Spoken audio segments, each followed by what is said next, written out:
When I sharply snapped back, Julie yelled at me, "Stop leeching off Dad." Hearing Julie's angry voice, I made up my mind that it was no use. I gave up in my heart. My feelings for Julie did not reach her. The emotional bond I was trying to establish with Julie was broken. Julie needs to reflect on her actions and face the consequences. I will tell her the truth. My name is Kelly, and I am 53 years old. I have been married to Jerry for 8 years. Both Jerry and I had been married before we met each other. I divorced my previous husband because he had an affair. One day when I came home, I found divorce papers from the lawyer in the mail. Since then, my ex-husband never returned. I didn't even know where he was, but I submitted the response to the court. We used to argue a lot and weren't very close, so I had expected this to happen someday. But it was so sudden that I couldn't eat and felt very depressed. I couldn't just sit around, so I threw myself into my work. I filled the void in my personal life with work. I worked frantically and studied marketing and management. Thanks to that, I didn't think about remarriage or dating, and before I knew it, I was 42. My family runs a small diner. It's a cozy place that serves set meals during the day. The food is good, plentiful, and affordable, making it popular with the townsfolk. It's a small town, but almost everyone must have eaten our food at least once. My father's chicken steak is the restaurant's specialty. When Jerry proposed to me, I was over the moon, but hearing that he had a daughter made me anxious about the future. Will this work out? The thought of suddenly becoming the mother of an adult daughter was crushing. My happy feelings completely deflated. Now my heart feels heavy and dark. That's when I got a text from Jerry saying, "No rush on your response." I meant every word I said earlier. His calm reply soothed my anxious heart like a receding tide. Yes, Jerry is serious and kind. He would support me through anything. As for his daughter Julie, even though she's a concern, she's an adult and won't act like a child. She will understand about Jerry and me. I decided to accept Jerry's proposal. When I told Jerry I would accept his proposal, he was overjoyed. Seeing Jerry express his happiness so openly made me truly glad to have chosen to be with him. Since we were both remarrying, we just had a small dinner to introduce each other to our families. But Julie was in the worst mood I had ever seen. She was irritable and took out her feelings on the staff, saying, "So annoying. Come on, bring the next dish." I asked her to calm down, and she snapped back, "Shut up. Don't order me around, old lady." The term old lady took my breath away. I had met Julie a few times before, but this was the first time things had turned out this way. Is this Julie's true nature? After the introduction party, I discussed Julie's behavior with Jerry. Perhaps we should consider postponing the marriage, I suggested. Wouldn't it be better if Julie sorted out her feelings first? Jerry shook his head. Indeed, Julie's attitude today was problematic, but she has already moved out of the house, and we won't be seeing her every day. Being tied down by an independent daughter forever doesn't seem right to me. Jerry suggested that being confined during today's introduction party might have irritated Julie. Normally, Julie is quiet and not the kind to get angry like that. Please give Julie a chance. She's really a good kid at heart, he encouraged. Encouraged by Jerry's words, I decided to proceed with the marriage. I was determined to marry Jerry and live my life with him. Yet every time I saw Julie, I was reminded of that incident, which only increased my anxiety. I started living with Jerry, and we bought an apartment halfway between my company and Jerry's. Julie was living alone in an apartment near her company, so it was just Jerry and me living together. The first 3 years passed without any problems, and we were happy. The only tough part was during the holiday season when we met Julie, but other than that, it was peaceful. However, in the 5th year of our marriage, we faced a big problem. Julie moved in with us because her apartment was undergoing major renovations. She said the noise and the workers coming and going were too much, so she moved in with us. I had a bad feeling about it, and I was right. We turned a room we used as a storeroom into Julie's room. She complained that it was cramped and poorly lit, but we convinced her to tolerate it. For the moving-in celebration, we decided to have pizza. When I was about to order our usual delivery, Julie went ahead and placed an order from a famous steakhouse. The dishes from there are delicious but very expensive, about 4 times more than the food we usually eat. I was about to refuse, but Jerry gave me a look. I've recently realized that Jerry is lenient with Julie. He tends to give in to her whims, and perhaps that's why she gets upset easily when things don't go her way. She generally has an attitude and seems to think of the staff in any store as her servants. I've never seen Julie use words like "excuse me" or "thank you" to the staff, or even to me. Living with Julie was like that. I was feeling down, but this was too much to worry about from the start. In the end, we ordered the food Julie wanted. When the dishes arrived, Julie complained that it was late. Our order was supposed to be refused at first due to the sudden order, but Julie insisted and made them deliver. She complained that they were late. I apologized profusely to the delivery person while receiving the dishes. The payment, of course, came from our wallet. As I checked the contents of the 3 delivery boxes, I felt even more stressed. I found 2 assortments of appetizers and steaks and 1 box of hot dogs. Puzzled, I laid out the food on the table and began preparing drinks and soup. Julie and Jerry took their seats. Julie poured beer for Jerry, raised her glass with his, and began to drink. To Julie, I must be nothing more than a servant or maid. Jerry doesn't correct her. Is something going on? When I sat down at the dining table, in front of me was the box of hot dogs. I let out a soft and Julie looked at me with a smug half-smile. "That should be enough for you," she said with a snort, then began eating the appetizers.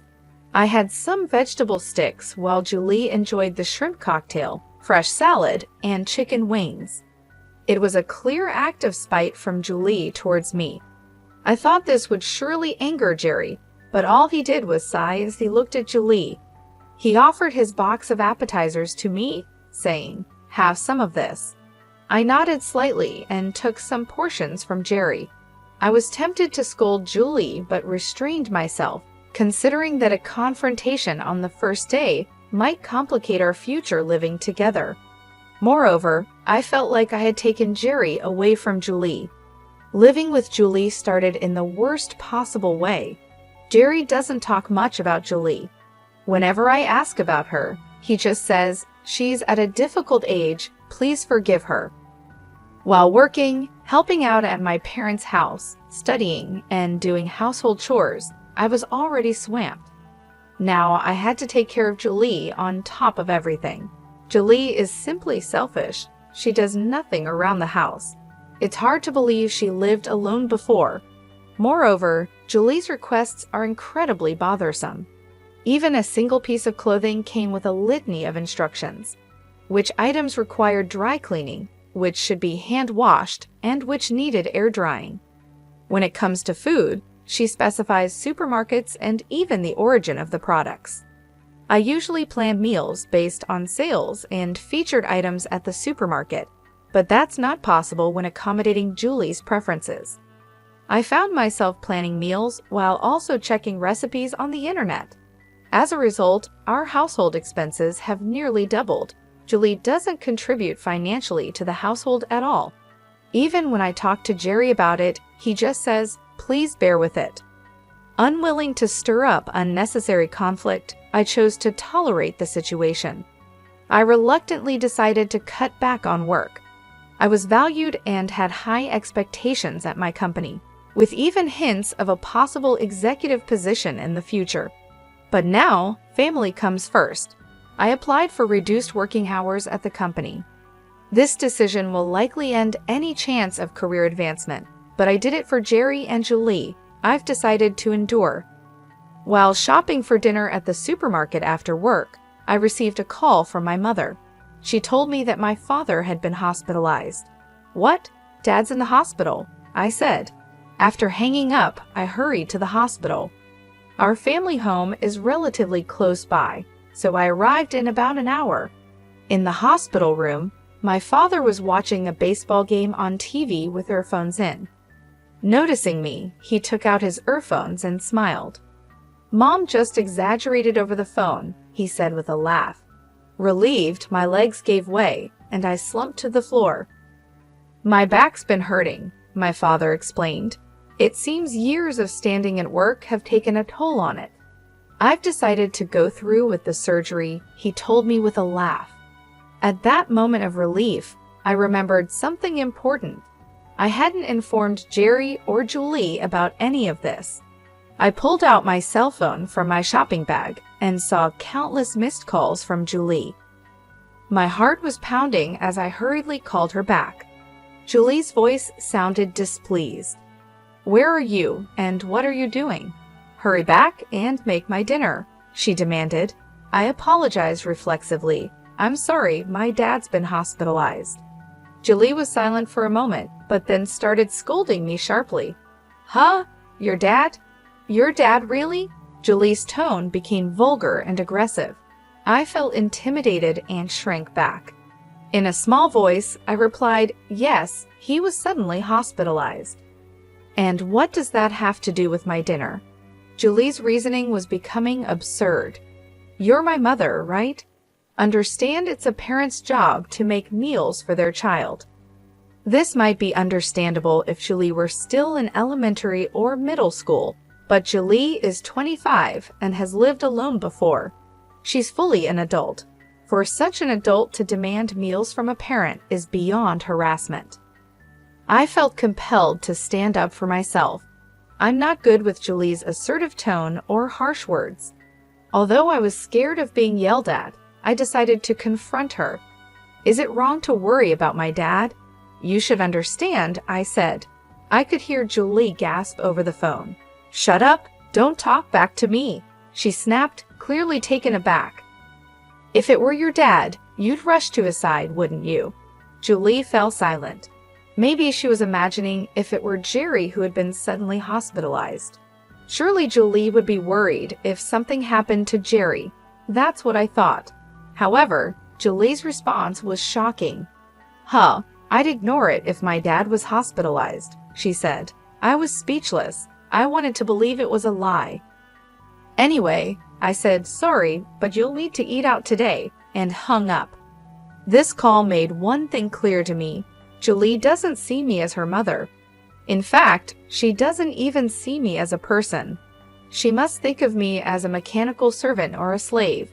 Otherwise, she couldn't say such heartless things. It's saddening, but I can't just dwell on sadness. Things can't go on like this. I felt a strong need to take action. Even after my father is discharged, he won't be able to work as before. There's only so much my mother can do.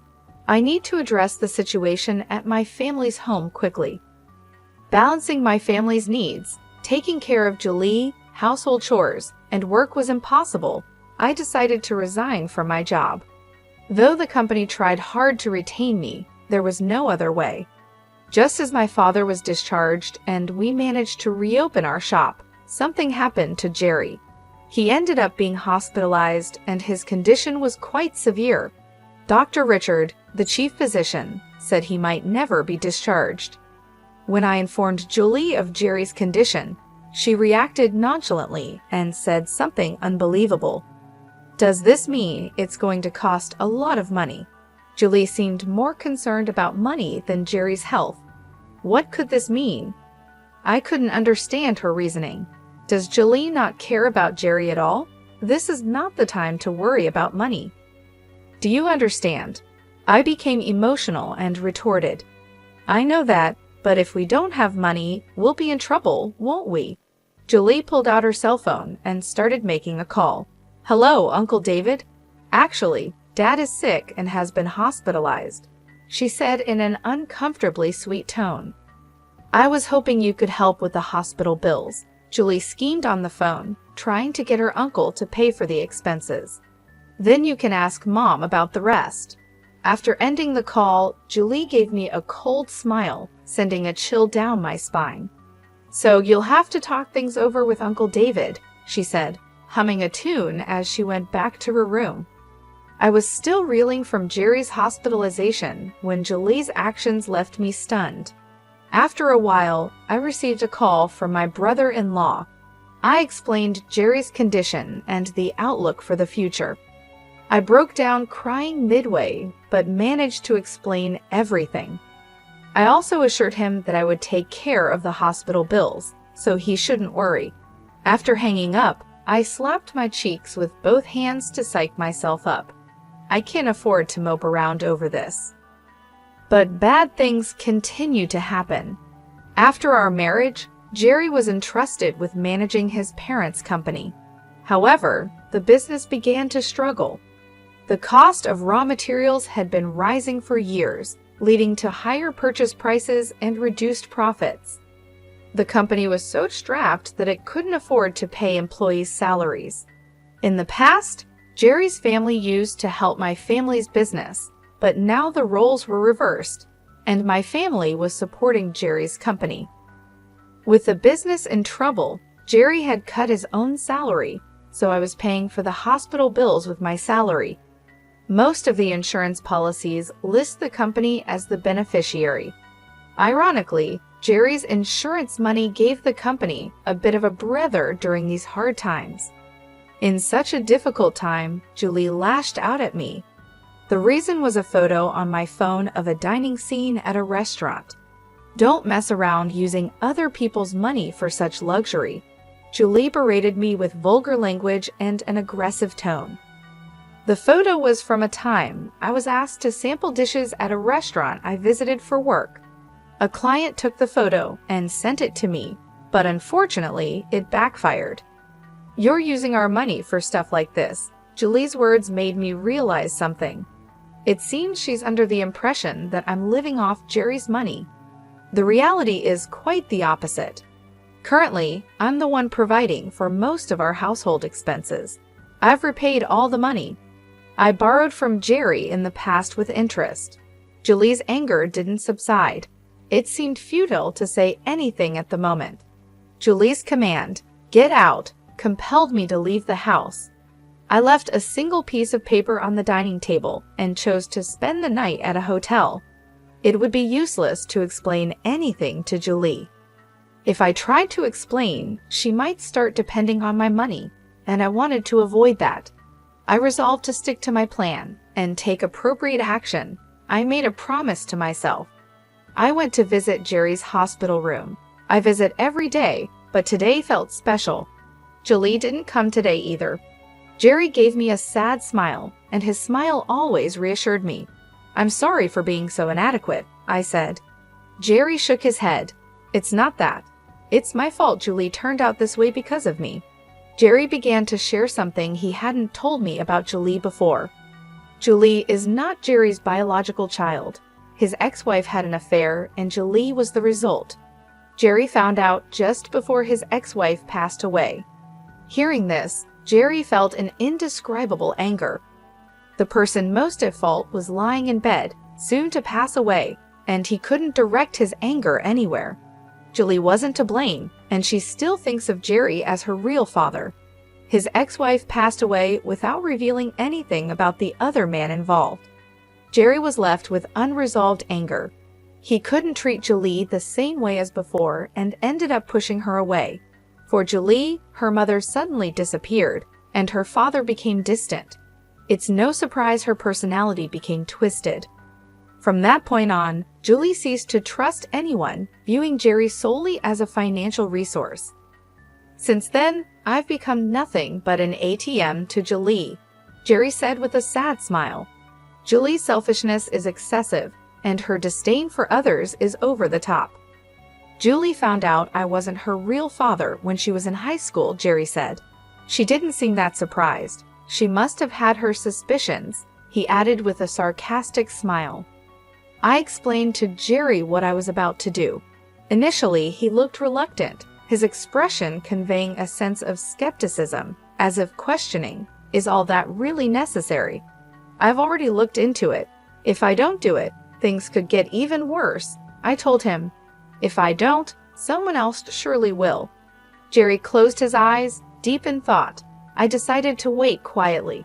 After a while, Jerry opened his eyes. All right, I'll leave it to you. I held Jerry's hand. His hand felt bony and had become much smaller. I struggled to hold back my tears, forcing a smile. I left the hospital room and stepped into the corridor where I saw Dr. Richard. I handed him a scientific magazine showcasing the latest medical technologies. Please help my husband, I said to him and left the hospital. Now it was just a matter of taking action. To psych myself up, I slapped both of my cheeks sharply with my hands. This always helps me focus. After spending a night at a hotel, I checked my cell phone for messages and returned home before noon the next day. I could hear the sound of the TV and Julie's laughter coming from the living room. Julie was watching TV and laughing heartily.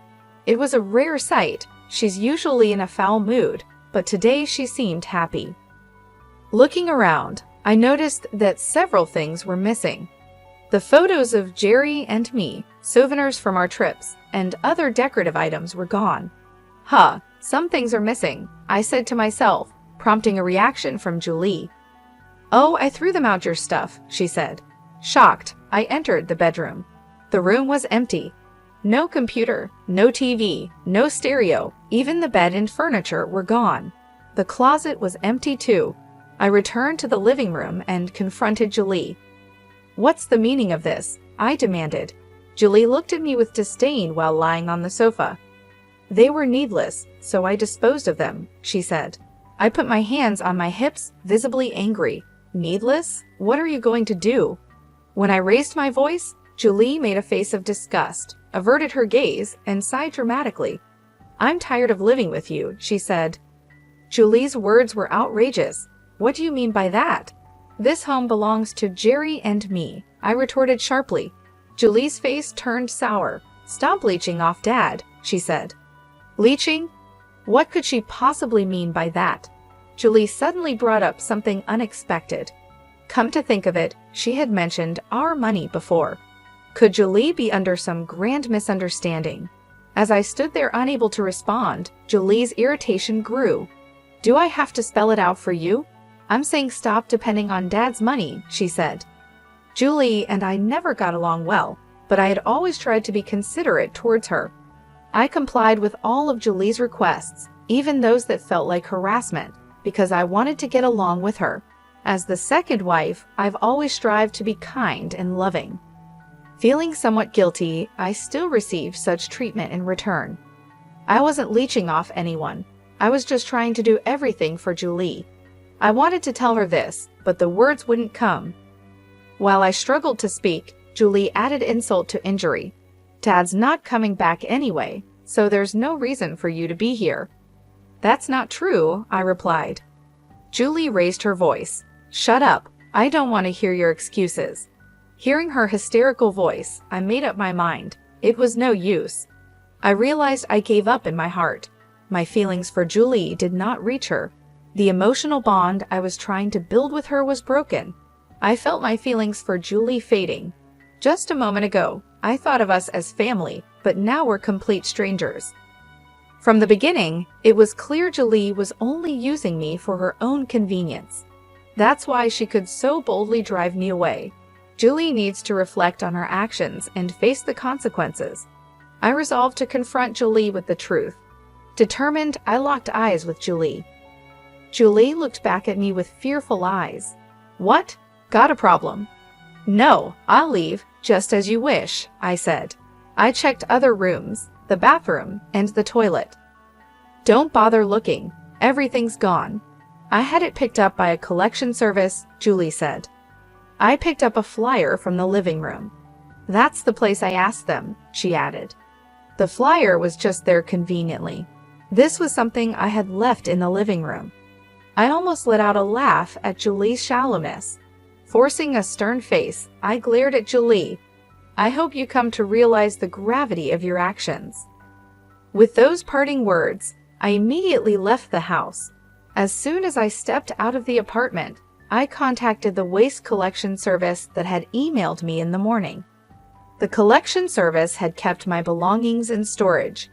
Not only did they store them, but they also moved them into the storage unit I had rented. I thanked them politely over the phone before hanging up. I intentionally left that flyer on the living room table.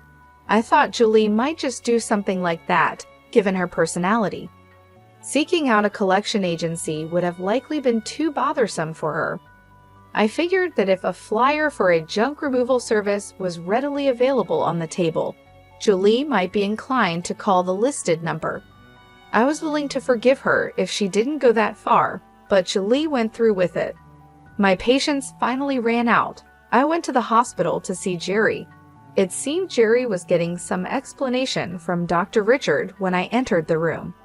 Dr. Richard left as I walked in. Jerry's face was unusually happy. It was a shame I had to bring up such a topic when he was in a good mood. Reluctantly, I shared the earlier incident with Jerry.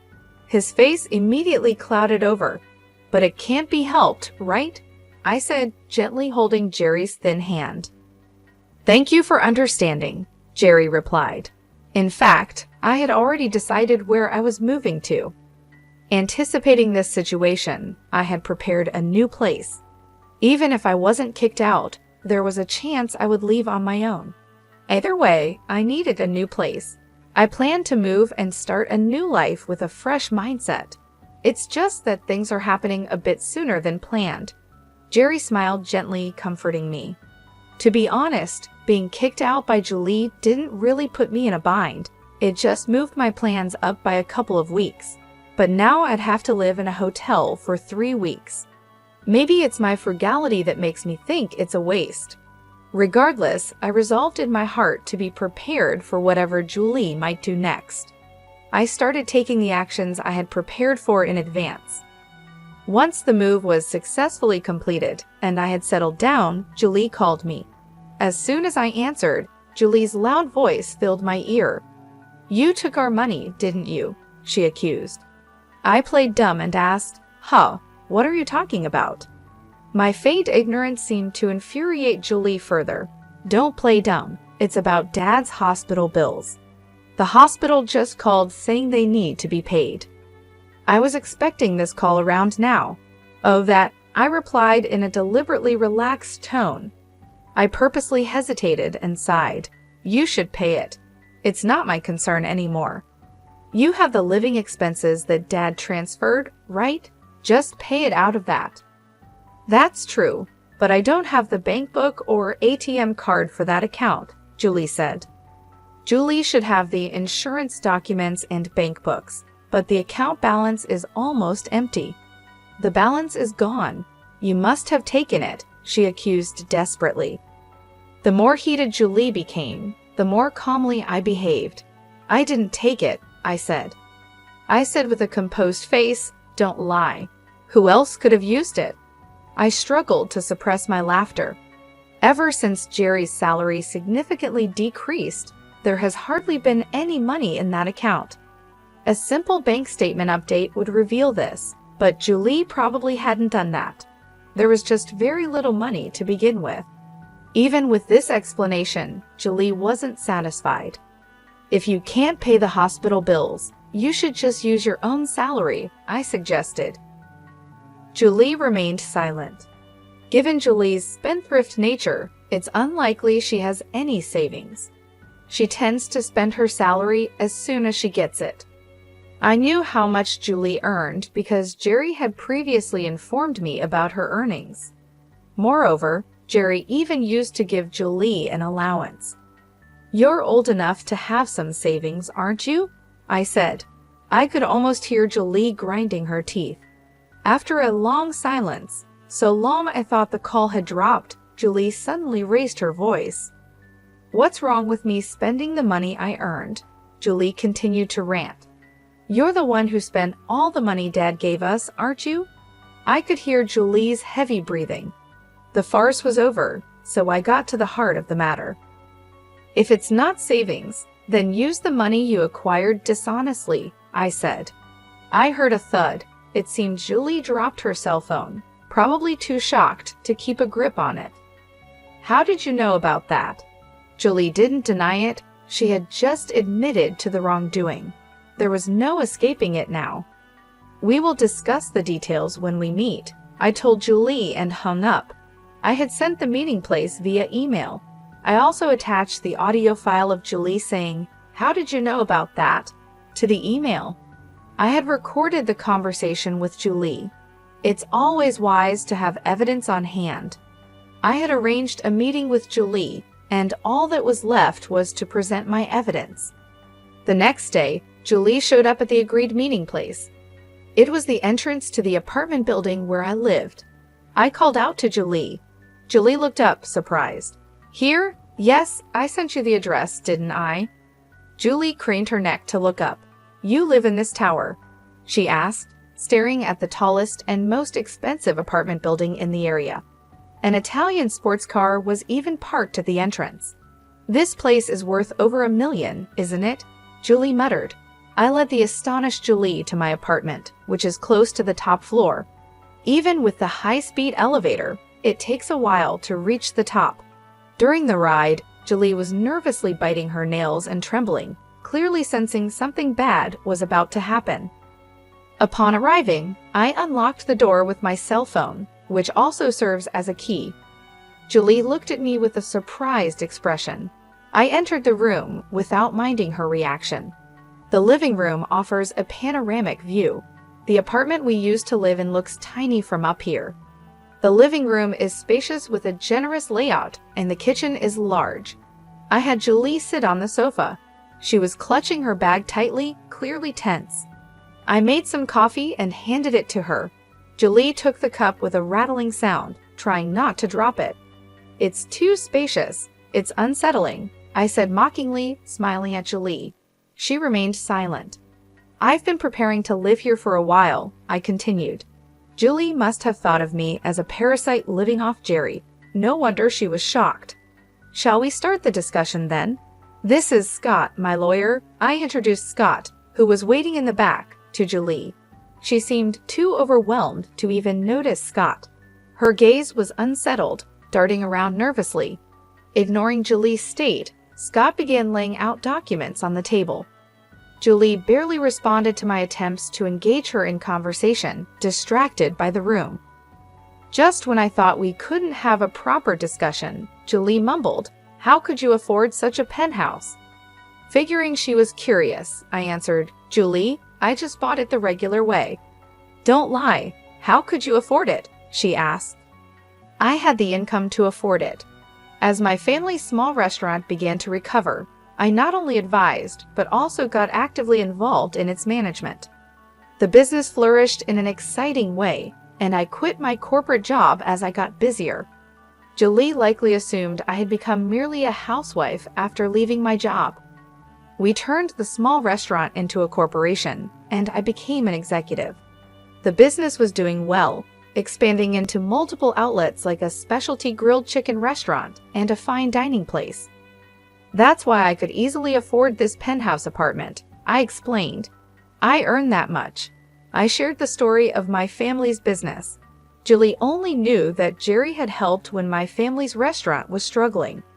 I then told her how my family's business eventually came to support Jerry's company, and that I had become an executive. Hearing my story, Julie slumped in defeat. I wondered if Julie was feeling regret, but she suddenly looked up and said something unexpected. "All right, I'll live here too. Let's make up." What is she talking about?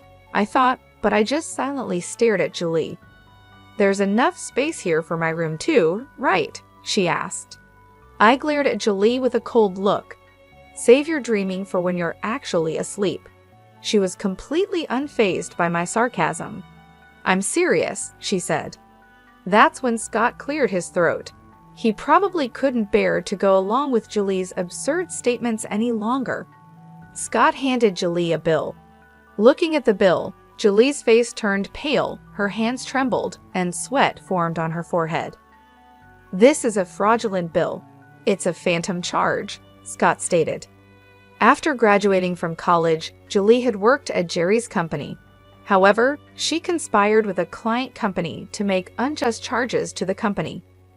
The illicit gains were shared with the accomplice from the client company. To set Julie up, I had hired a detective and conducted a thorough investigation. An individual from the client company who conspired with Julie leaked information to Scott. I immediately consulted with my in-laws, who had stepped down from the presidency to become chairpersons, about the matter. They were furious and promised appropriate punishment. Embezzlement on the job is quite the crime indeed, Scott added. If convicted of fraud, you could face up to 11 years in prison, not to mention civil damages. Wait a minute, there must be some mistake. Julie desperately tried to deny it. However, the evidence was complete, and the accomplice had confessed. Admit it. The charges against you are only getting heavier, Scott said. Just as I thought, Julie was gripping the bill tightly enough to tear it. She suddenly stood up. I'm sorry, Julie apologized. Sorry doesn't cut it. I spoke in a flat, emotionless voice. Especially since you've done it habitually, it's deemed extremely malicious. Julie collapsed to the floor and began to apologize. Please forgive me, Julie sobbed. No chance, I replied coldly. Her face became a mess of tears, and her usually perfect makeup was completely ruined. If things continue this way, losing your job will be the least of your worries. You might even get arrested. Julie's apologies wouldn't earn her forgiveness. Her tears and runny nose left dark stains on the carpet.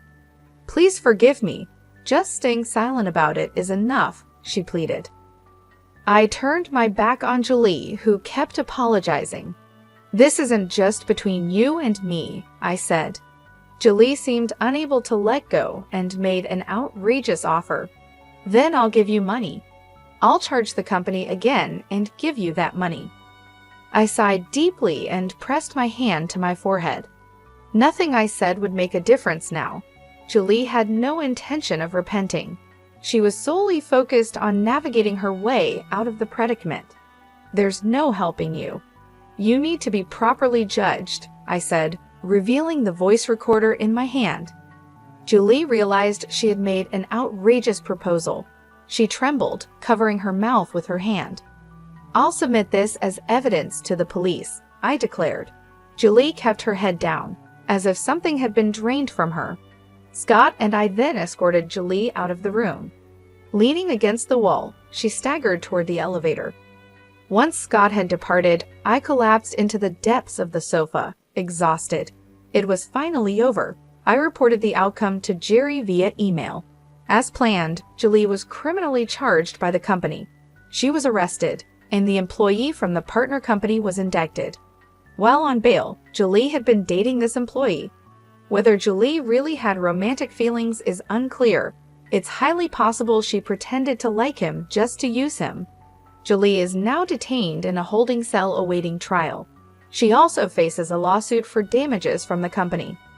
Julie was disliked at the company, and perhaps this was a form of retribution.